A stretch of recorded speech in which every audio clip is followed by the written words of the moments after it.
کہ ہمارے لیے کوئی فصل، کوئی سبزی، کوئی ترکاری، کوئی گیہوں، کوئی دال، کوئی یہ ساری چیزیں ہونی چاہیے. اچھا، اللہ نے فرمایا ٹھیک ہے بھائی، اب جو چیزیں تمہیں ملے گی نا وہ ساری چیزیں تمہیں ملیں گی. تمہاری جو ڈیمانڈ ہے فرمائش ملے گی، لیکن شرط یہ ہے کہ پہلے تو بغیر محنت اور مشقت کے تمہیں عطا کر رہا تھا، اب ان ساری چیزوں کے حصول کے لیے تمہیں محنت کرنی پڑے گی.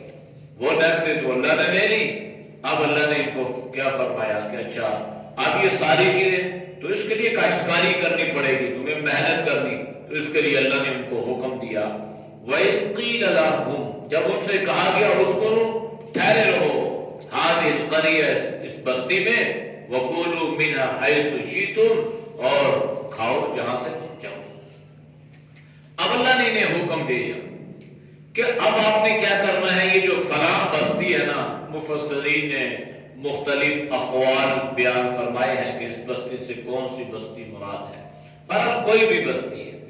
اب اللہ نے انہیں حکم دیا کہ اب تم اس بستی میں داخل ہو جاؤ، اس میں ٹھہرو، اب تم کاشتکاری کرو، اور کاشتکاری کے ذریعے سے اللہ تمہیں وہ ساری چیزیں عطا فرمائے گا جو تم اللہ سے مانگ رہے تھے.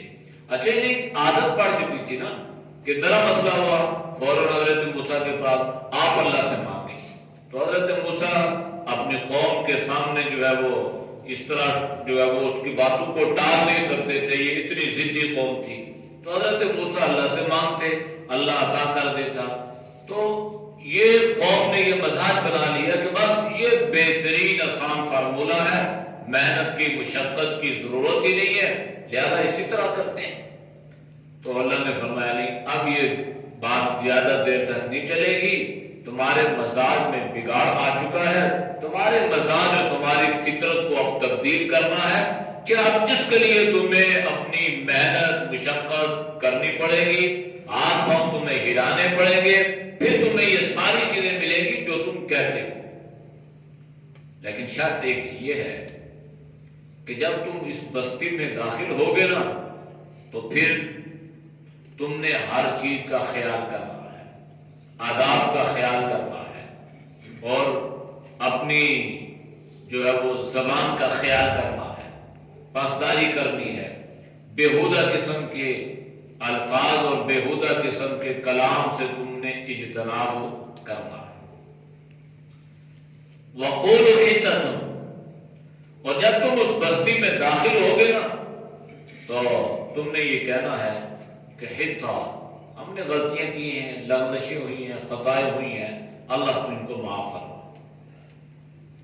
یہ جو الفاظ ہیں نا یہ اس لیے ہیں کہ کہیں ایسا نہ ہو کہ آپ کے ذہن میں یہ بات آ جائے کہ ہم تو بڑی فاتحانہ انداز سے، اچھا وہ جو بستی تھی نا وہ یونانیوں کی بڑی بستی تھی. اب ظاہری بات ہے تقریباً کوئی 7.25 لاکھ کے قریب کا جو لوگ تھے اس بستی میں جا کے آباد ہونا، پھر کاشتکاری کرنا، پھر یہ فصلیں ہوئی، اس کے لیے کتنے بڑے رقبے کی ضرورت ہوئی ہوگی. تو اس پر یونانی لوگ جو تھے وہ آباد تھے. تو ان کی ان کے ساتھ اچھی خاصی جو ہے لڑائی بھی ہوئی، بالآخر اللہ نے انہیں فتح بھی عطا فرما دی. تو ان سے یہ کہا گیا کہ آپ نے کیا کرنا ہے، بےہودہ کلمات نہیں کرنے، بڑے طریقے سلیقے سے، عجز اور انکساری سے، اور کیا کرنا ہے، حِطّہ تم کہنا ہے، حِطّہ غلطی، لغزش، گناہ یہ کہنا ہے. لیکن یہ قوم کیا ہوئی، جب یہ قوم اس بستی میں داخل ہونے لگی تو یہ اتنی عجیب قوم تھی نا، اب بجائے کہ انہوں نے حِطَّةٌ کہنے کے انہوں نے حِطَّةٌ کہنا شروع کر دیا. حِطّہ، اور حِطّہ کہتے ہیں گندم کو، حِطَّةُ شعیر، بعض کتابوں میں یہ الفاظ ہے. تو وہ جو سٹہ ہے اس کے اندر گندم، بھائی یہ کوئی بات ہے کرنے والی، اس کے ساتھ کوئی کمبینیشن تو نہیں ہے. تم سے کہا یہ گیا تھا کہ تم بستی میں بہترین بات کرتے ہوئے اور بہترین گفتگو کرتے ہوئے اور اپنی خطاؤں کو، لغزشوں کو، غلطیوں کو سامنے رکھتے ہوئے تم نے یہ لفظ کہنا ہے، حِطّہ کہنا ہے. اب یہ بھی ان کی ایک آزمائش تھی نا کہ اللہ نے ان پر یہ پابندی لگا دی کہ داخل تو ہوگے، وہاں جاؤ گے، اللہ تمہیں کامیابی عطا فرمائے گا، لیکن تمہارے جو داخلے کا جو انداز ہوگا نا، فاتحانہ انداز، وہ کیا ہوگا؟ حطۃ، تم نے زبان سے کہنا ہے کہ اللہ ہماری گناہوں کو یا خطاؤں کو، لغزوں کو معاف فرما۔ تو اب اس قوم نے کیا کہنا شروع کر دیا؟ قوم نے کہنا شروع کر دیا حنطہ حنطہ۔ بھائی اس کا اس کے ساتھ کیا تعلق ہے؟ ایک بات۔ دوسری بات ان سے یہ کہی گئی تھی وَادْخُلُوا الْبَابَ، تم نے دروازوں سے داخل ہونا ہے، سجداً، سجدہ کرتے ہوئے۔ اب بستی میں داخلے کے لیے راستے تھے، تو اس میں اشارہ اس بات کی طرف ہے کہ تم ان راستوں سے ہٹ کر دوسرے راستوں سے داخل نہیں ہونا۔ لوگ سمجھیں گے پتہ نہیں کتنے بےہودہ اور بد سلیقہ اور بد تہذیب قسم کے لوگ جو ہیں یہ ہیں، ان کو راستوں کا علم ہی نہیں۔ تو راستے بنے ہوئے ہیں، داخلی راستے ہیں، لہذا تم ان راستوں سے داخل ہونا۔ اور جب تم وہاں سے داخل ہوگے نا، سجدہ، سجدہ، جس سجدے سے مراد یہ نہیں ہے کہ تم بالکل اپنی پیشانی کو زمین پر رکھ دینا اور اس طرح چلنا شروع کر دینا۔ اس سے مراد یہ ہے کہ عجز اور انکساری سے داخل ہونا، عاجزی انکساری سے۔ اس لیے کہ یہ جو سجدہ ہے نا، یہ عاجزی کی سب سے بڑی دلیل ہے کہ انسان اپنی سب سے اعلیٰ چیز جو پاتا ہے نا، یہ زمین پہ رگڑتا ہے، زمین پہ رکھ دیتا ہے، وہ اللہ کے دربار میں یہ جھک جاتا ہے۔ تو ان سے یہ کہا گیا کہ بھائی تمہارے اوپر کوئی تکبر یا بڑائی کی علامت ظاہر نہ ہو، تم یہ نہ سمجھو کہ ہم نے کوئی بڑے تیر مارے ہیں اور پھر اس انداز سے داخل ہو رہے ہیں، بلکہ بڑی عجز، انکساری اور تواضع کرتے ہوئے تم اس بستی میں داخل ہونا۔ اب یہ جو بات تھی نا، اس قوم کو تو یہ کہا گیا، تو بجائے یہ سجدہ کرتے ہوئے یہ انہوں نے ایک عجیب اداب اپنا لیا۔ یہ پاؤں کے بل جو ہے نا، یہ زمین جس طرح کی کوئی انسان رینگ کے نہیں چلتا، یا جس طرح آدمی والے وہ جو ہے زمین پہ چلنے کی پریکٹس کرتے ہیں نا ہاتھ اور پاؤں کے ذریعے سے، یا جس طرح چوپائے جو ہے وہ زمین پر، یا جس طرح سانپ زمین پر، یہ چار ٹانگوں والے رینگ، تو اس انداز سے انہوں نے جو ہے وہ چلنا شروع کر دیا۔ بھائی عاجزی اور انکساری ایک الگ چیز ہے، اور تم اس طرح بےہودہ انداز سے اور اتنی بد تہذیبی سے تم جو ہے یہ داخل ہو رہے ہو، تمہیں دیکھ کر لوگ کیا اندازہ لگائیں گے کہ تمہاری تربیت کیسے ہوئی ہے۔ اکثر تو ایسا ہی ہوتا ہے نا، شاگرد کو دیکھ کر انسان جو ہے وہ اندازہ لگاتے ہیں کہ اس کا استاد کیسا ہوگا، اولاد کو دیکھ کر انسان اندازہ لگاتا ہے، آئیڈیا لگاتا ہے کہ والدین کیسے ہوں گے، اگرچہ ان میں اس کا کوئی عمل دخل ہو یا نہ ہو، لیکن ایک انسان قیاس کرتا ہے۔ شاگرد بہترین ہے، تہذیب یافتہ ہے، باادب ہے، انسان کہتا ہے یہ اس کی استاد کی تربیت کا اثر ہے۔ اسی طرح اولاد جو ہے وہ ادب و احترام والی ہے، نیک ہے، اچھے طریقے سلیقے والی ہے، تو انسان یہ اندازہ لگاتا ہے کہ اس کے والدین ایسے ہیں، تو یہ تربیت کے اثرات ہیں۔ تو جب اس قوم سے یہ کہا گیا کہ ایسے داخل ہونا، تو انہوں نے تو بہت تکبر کیا، بجائے یہ کہ شکر کے نوافل ادا کرتے، عاجزی اور انکساری کے ساتھ داخل ہوتے، تو انہوں نے جو ان کو بتایا گیا تھا نا، یہ ہمیشہ اس کا الٹ کرتے تھے۔ مختصر بات یہ ہے کہ ان کو جو بتایا جاتا، جو ان پہ، وہ اس کا ہمیشہ الٹ کر دیں۔ اللہ کے نبی صلی اللہ علیہ وسلم جب آپ مکہ میں داخل ہوئے، تو حالانکہ آپ تو مکہ میں آپ کو بڑے فوقیت کے ساتھ اور بڑی بڑائی کے ساتھ اور بڑے فاتحانہ انداز سے ساتھ داخل ہونا چاہیے تھا، لیکن آپ نے اس چیز کو پسند نہیں فرمایا۔ آپ انتہائی عجز کے ساتھ، انکساری کے ساتھ، تواضع کے ساتھ داخل ہوئے، اور یہ بھی نہیں ہے کہ آپ نے ان کے ساتھ کسی بد سلوکی یا بد اخلاقی کا مظاہرہ کیا ہو، اور یہ بھی نہیں ہے کہ وہاں پہ جا کے انہوں نے یہ فرمایا ہو بھائی تم تو وہی ہو نا کہ جس نے میرے ساتھ یہ کیا اور میری بیٹیوں کے ساتھ اس طرح کے تم نے جو ہے ہم نے طلاقیں دلوائیں اور تم نے اس طرح جو ہے وہ ظلم و ستم کیے اور صحابہ کو تم نے ساری چیزیں اپنی جگہ دی، لیکن اللہ کے نبی نے کسی سے کوئی بات بھی نہیں کی اور نہ کسی پر آپ نے کوئی ملامت بھی کی۔ لا تثریب علیکم اليوم، آپ نے فرمایا کہ میں تمہارے لیے ملامت بھی نہیں کرتا کہ تم سے یہ کہتا ہوں۔ کہہ سکتا تھا انسان اچھا بھائی آپ تو وہی ہو نا جنہوں نے ہمارے ساتھ یہ کیا اور مجھے آپ نے اپنے گھر سے نکال دیا اور مجھے آپ نے بیت اللہ سے دور رکھا اور اتنی اذیتیں دی اور صحابہ کو آپ نے جو ہے وہ شہید کیا اور آپ لڑنے کے لیے کبھی بدر میں کبھی احد میں پہنچے، یہ ساری، لیکن اللہ کے نبی نے کیا فرمایا؟ لا تثریب علیکم اليوم، تمہارے اوپر ملامت نہیں ہے، تم اللہ سے معافی مانگو میں بھی تمہیں معاف کرتا ہوں۔ یہ آپ صلی اللہ علیہ وسلم کا ایک ظرف تھا۔ حالانکہ حضرت سلیمان اور بلقیس کے واقعہ میں عزت اہلیہ عزیلہ، جب یہ لشکر کہیں پر داخل ہوتا ہے نا وہاں کے باعزت لوگوں کو ذلیل بنا کے رکھ دیتا ہے، جو وہاں پہ بڑے سمجھے جاتے ہیں وہ سارے ذلیل اور رسوا ہو جاتے ہیں، لیکن آپ صلی اللہ علیہ وسلم نے ان کو عزت عطا فرمائی جن کو معاشرے میں کم تر یا ذلیل سمجھا جا رہا تھا، آپ کی وجہ سے اللہ نے ان کو عزت عطا فرما دی۔ تو یہ انداز، ابو جہل جب قتل ہوا نا اور آپ صلی اللہ علیہ وسلم کو خبر ملی تو اللہ کے نبی نے شکرانے کے نوافل ادا کیے اور آپ نے فرمایا شکر ہے اس امت کو فرعون سے نجات اللہ نے عطا فرمائی، اتنا بڑا ظالم تھا۔ تو اگر اللہ کو کسی چیز سے اللہ چھٹکارا عطا فرمائے تو انسان اس پر شکر ادا کرے، اور اگر اللہ کسی کو کوئی نعمت عطا فرما دے اور ویسے ہی اللہ اسے نعمت عطا فرما دے تو اس پر انسان کو چاہیے کہ وہ کیا کرتا؟ اللہ کا شکر ادا کرے۔ تو ان لوگوں نے کیا کیا؟ انہوں نے بجائے سجدہ سجدہ کرتے ہوئے یہ بالکل اس کا الٹ انہوں نے اختیار کر لیا۔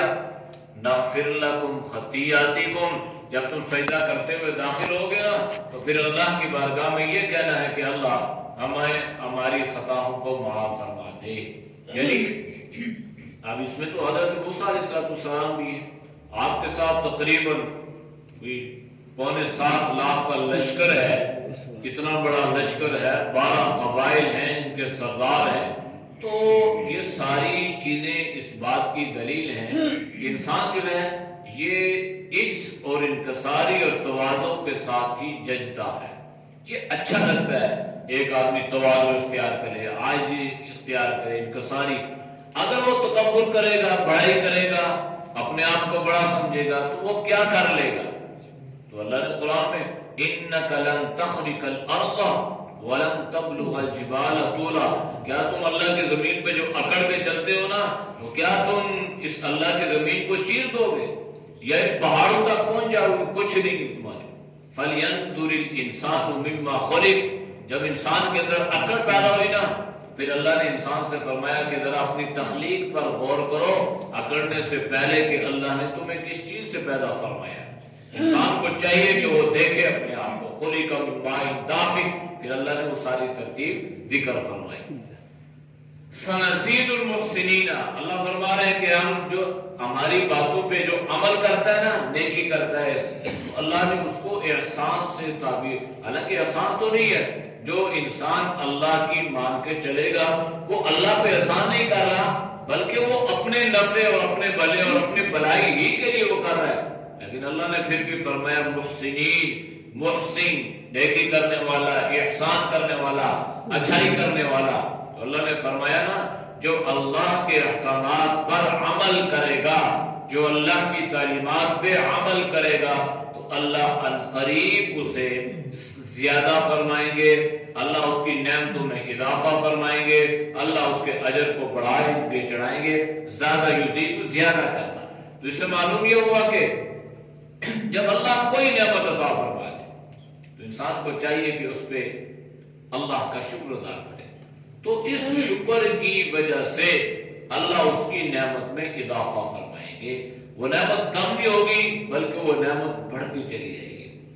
اگر ہم ناشکری کا مظاہرہ کریں گے تو اپنا نقصان کریں گے، کہ وہ نعمت بجائے بڑھنے کے وہ نعمت گھٹنا شروع ہو جائے گی، اللہ اس میں سے برکت اٹھا لے گا، تو اس لیے انسان کی جو بنیادی ایک خامی اللہ نے قرآن میں ذکر فرمائی ہے نا، ان میں سے وَكَانَ الْإِنسَانُ كَفُورًا، کہ انسان ناشکرا بھی ہے۔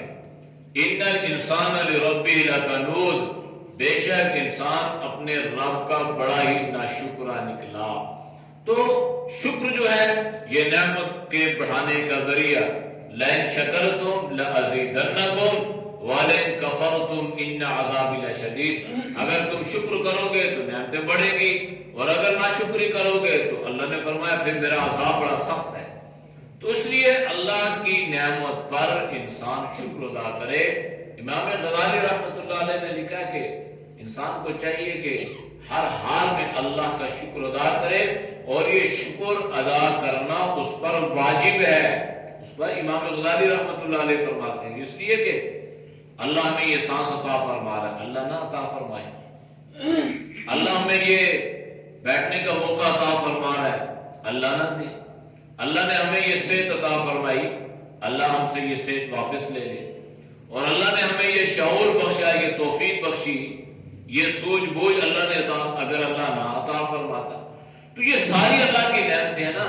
تو ہر نعمت پر انسان کو چاہیے کہ وہ اللہ کا شکر ادا کرے، اور اگر زیادہ نہیں ہو سکتا تو روزانہ 2 رکعت نمازیں شکرانے کے انسان کسی وقت بھی پڑھ لے کہ یا اللہ یہ شکرانے کے نوافل تیری رضا کے لیے پڑھتا ہوں کہ تو نے اتنی نعمتیں عطا فرمائی ہیں، ہم اس کا شکر ادا تو نہیں کر سکتے، حق تو ادا نہیں کر سکتے، لیکن یا اللہ اس کے بدلے میں یہ 2 رکعت نماز نفل پڑھ کے تجھے راضی کرنے کی کوشش کرتے ہیں، اللہ تو راضی ہو جائے۔ فَبَدَّلَ الَّذِينَ ظَلَمُوا مِنْهُمْ، اب اللہ فرما رہا نا ان ظالموں نے اللہ کی ان باتوں کو تبدیل فرما دیا۔ فبدہ، بس تبدیل کر دیا، الذین لوگوں نے، ظلموا منہم، جو ان میں سے ظالم تھے، قولا ایسی بات کو، غیر الذین کہ وہ قیل لہم جو ان سے کہی گئی تھی، یعنی جو ان سے کہا گیا تھا نا کہ آپ نے جب اس میں داخل ہونا ہے تو آپ نے یہ الفاظ کہنے ہیں، اور یہ الفاظ کہتے ہوئے آپ نے وہاں پر داخل ہونا ہے، بجائے یہ الفاظ کہنے کے انہوں نے الفاظ کو کیا کر دیا، تبدیل کر دیا، اور جو طریقہ اللہ نے بتلایا تھا وہ طریقہ بھی تبدیل کر دیا، بجائے عجز اور انکساری کے داخل ہونے کے یہ بالکل جانوروں کی طرح جو ہے وہ گھسٹ کے جو ہے داخل ہونے لگے۔ اللہ نے فرمایا جب انہوں نے میرے احکامات کو اور میری باتوں کو نظر انداز کیا نا تو پھر کیا ہوا، فَأَرْسَلْنَا عَلَيْهِمْ رِجْزًا مِنَ السَّمَاءِ، پھر ہم نے ان پر آسمان سے عذاب نازل کیا۔ تو اس سے معلوم یہ ہوا کہ کفران نعمت پر اللہ کا عذاب دنیا میں بھی اترتا ہے۔ عذاب کی مختلف صورتیں ہیں، مختلف، کبھی انسان کو اس کا شعور ہوتا ہے کبھی نہیں ہوتا۔ بہت ساری صورتیں ہیں مفسرین نے بیان فرمائی ہیں، ان میں سے یہ بھی ہے کہ انسان کے رزق حلال میں سے اللہ برکت اٹھا لیتا ہے، یہ بھی انسان نے اللہ کی نافرمانی کی، کمائی اتنی ہی ہے، کما تو رہا ہے لیکن اس میں برکت نہیں ہے، یا اللہ اس کا سکون چھین لیتا ہے، مالدار ہے، بہت بڑا محل ہے، بہت بڑی گاڑی ہے، جاگیر ہے، سب کچھ ہے، لیکن سکون نہیں ہے، اللہ اسے نیند کی نعمت چھین لیتا ہے، سب کچھ ہونے کے باوجود نیند کی نعمت سے محروم۔ تو یہ عذاب کی ایک شکل یا ایک صورت ہوا کرتی ہے۔ بہرحال دنیا میں تو اللہ نے کسی کو اس بارے میں بتلایا نہیں ہے کہ میرا یہ عذاب ہے یا میرا یہ امتحان ہے، تو عذاب یا امتحان سمجھنے کے لیے علماء نے لکھا ہے کہ اگر یہ معلوم کرنا ہو کہ یہ جس چیز میں گرفتار ہوں، مبتلا ہوں، یہ اللہ کی پکڑ ہے یا امتحان ہے، تو اگر اس چیز پہ آپ کو اللہ صبر اور شکر کی توفیق عطا فرما رہا ہو تو پھر تو یہ سمجھو کہ یہ اللہ کی طرف سے امتحان ہے، اور اگر اس میں صبر اور شکر نہیں ہے تو پھر یہ سمجھو کہ اللہ کا عذاب ہے۔ تو بنی اسرائیل نے کیا کیا، اللہ کے احکامات کو تبدیل کر دیا، تو اللہ نے کیا کیا، رجزا من السماء، آسمان سے ان پر اللہ نے عذاب نازل فرمایا۔ مفسرین نے لکھا ہے کہ یہ عذاب طاعون کی صورت میں تھا، اور دیکھتے ہی دیکھتے بنی اسرائیل کی لاشیں وہ پڑی ہوئی اور کتنے کتنے لوگ دیکھتے ہی دیکھتے اللہ نے ہلاک فرما دیے۔ تو یہ رجزا من السماء، تو یہ بھی عذاب کی ایک صورت ہے۔ ہم جو لوگ ہیں نا اس کو دوسرے پوائنٹ ہر چیز کو دیکھتے ہیں، بھائی جب ہم اس کو اس انداز سے دیکھیں گے تو یہ جو کرونا وائرس ہے، میں یہ سمجھوں کہ میری گناہوں کی وجہ سے، میری لغزشوں کی وجہ سے، میرے اعمال بد کی وجہ سے، تو اللہ اس کو انشاءاللہ دور فرمائے گا اور اللہ اس سے حفاظت فرمائے گا۔ تو ہم اس کو اس ترتیب سے نہیں دیکھتے یا سوچتے، ہم کہتے ہیں اس نے یہ کیا اور یہ ہو گیا وہ گیا، پوری دنیا اس کی لپیٹ میں۔ تو جب ہر آدمی یہ سمجھے گا کہ یہ میرے عذاب، میرے گناہوں کی وجہ سے ہمارے اوپر ایک عذاب ہے، تو جب توبہ کریں گے، استغفار کریں گے، تو توبہ اور استغفار میں تو اللہ نے ہر چیز کے لیے شفا رکھی ہے، ہر بیماری کا علاج ہے۔ اس لیے کہ جب بھی کوئی مرحلہ پیش آئے، جب بھی کوئی بات، تو اس کے لیے بہترین چیز جو ہے وہ توبہ ہے، استغفار ہے۔ یرسل السماء علیکم مدرارا ویمددکم باموال وبنین ویجعل لکم انہارا فقلت استغفروا ربکم انہ کان غفارا۔ حضرت شاہ عبدالعزیز محدث سے دہلوی رحمۃ اللہ علیہ کے پاس ایک آدمی آیا یا کہ حضرت بارش نہیں ہو رہی، آپ دعا فرمائیں، تو انہوں نے فرمایا استغفار کرو۔ ایک اور آدمی آیا، اس نے کہا اولاد نہیں ہے، تو آپ نے فرمایا استغفار کرو۔ ایک اور آیا، اس نے مال کی قلت کی شکایت کی، آپ نے فرمایا استغفار کرو۔ تو تین مختلف سائل ہیں اور مختلف جو ہے وہ ان کی باتیں ہیں، لیکن جواب سب کو ایک دیا گیا۔ تو آپ کے شاگردوں نے آپ سے پوچھا کہ یہ تین سائل تھے، تین باتیں انہوں نے مختلف ذکر کی، آپ نے تینوں کو ایک ہی جواب دیا۔ تو آپ نے فرمایا ان کی جو تین باتیں تھی نا، اللہ نے قرآن میں ذکر فرمایا فَقُلْتُ اسْتَغْفِرُوا رَبَّكُمْ، تم یہ کہو کہ میں اللہ سے اپنے گناہوں کی معافی مانگتا ہوں۔ جب تم اللہ سے معافی مانگو گے انہ کان غفارا، تو اللہ تمہیں معاف کرے گا۔ جب اللہ تمہیں معاف کرے گا تو پھر کیا ہوگا؟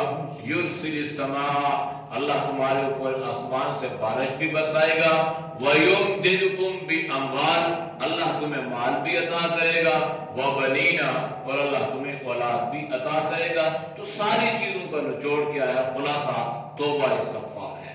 تو ان پہ عذاب تعاون کی صورت میں اللہ نے اتارا، بما کانوا یظلمون۔ کوئی یہ نہ سمجھے کہ اللہ نے ظلم کیا، اللہ نے فرمایا نہیں، اللہ ظالم نہیں ہے، بلکہ یہ خود اپنی جانوں پہ ظلم کرنے والے تھے۔ ان کو جو کہا گیا تھا اس اللہ کے کہے پر انہوں نے عمل نہ کیا، بلکہ مزید اس میں بگاڑ پیدا کر دیا۔ جب بگاڑ پیدا کیا تو پھر اللہ نے بطور عبرت کے ان پر عذاب نازل فرمایا۔ اعوذ باللہ من الشیطان الرجیم، بسم اللہ الرحمن الرحیم، وَإِذْ قِيلَ لَهُمُ اسْكُنُوا هَٰذِهِ الْقَرْيَةَ وَكُلُوا مِنْهَا حَيْثُ شِئْتُمْ وَقُولُوا حِطَّةٌ وَادْخُلُوا الْبَابَ سُجَّدًا نَغْفِرْ لَكُمْ خطيئاتكم سنزيد المحسنين فبدل الذين ظلموا منهم قولا غير الذي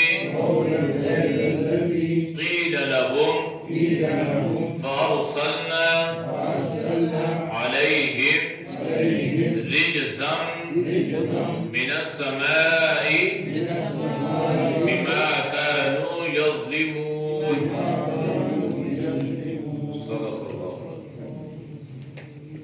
کل کوئی اکرام بھی ہے جی انشاءاللہ، کل کھانا آپ نے یہاں پر ہی کھانا ہے۔ الحمدللہ رب العالمین والعاقبۃ للمتقین والصلاۃ والسلام علی خیر خلق محمد وعلی آلہ وصحبہ اجمعین۔ یا اللہ ہم سب کے صغیرت گناہوں کو معاف فرما، گناہوں سے حفاظت فرما۔ یا اللہ غفران نعمت سے اللہ پوری امت کی حفاظت فرما۔ یا اللہ شکران نعمت عطا فرما۔ یا اللہ تو ہم سب کو اپنا شکر گزار بندہ بنا، ناشکریوں سے اللہ تو سب کی حفاظت فرما، یا اللہ نعمتوں میں اضافہ فرما، یا اللہ نعمت کے سلب ہونے سے اللہ تو سب کی حفاظت فرما، یا اللہ تو سب کو دین دنیا کی بلہیاں نصیب فرما، یا اللہ دونوں جہانوں کی عزتیں عطا فرما، یا اللہ تو ہم سب کو تقوی طہارت والی زندگی نصیب فرما، پاکیزگی والی زندگی نصیب فرما، یا اللہ ہر طرح کے خباثتوں سے، غلاستوں سے، حماقتوں سے اللہ تو پوری امت کے حفاظت فرما، یا اللہ تو ہم سب کے لیے ہدایت کے فیصلے فرما، ہدایت پر اللہ تو ہم سب کو استقامت عطا فرما، ہمیں بھی ہماری اولادوں کو بھی یا اللہ ہر امتحان سے، ہر شر سے، ہر فتنے سے محفوظ فرما، وصلی اللہ تعالی علی نبی الامی وعلی آلہ وصحبہ اجمعین برحمتک یا ارحم الراحمین۔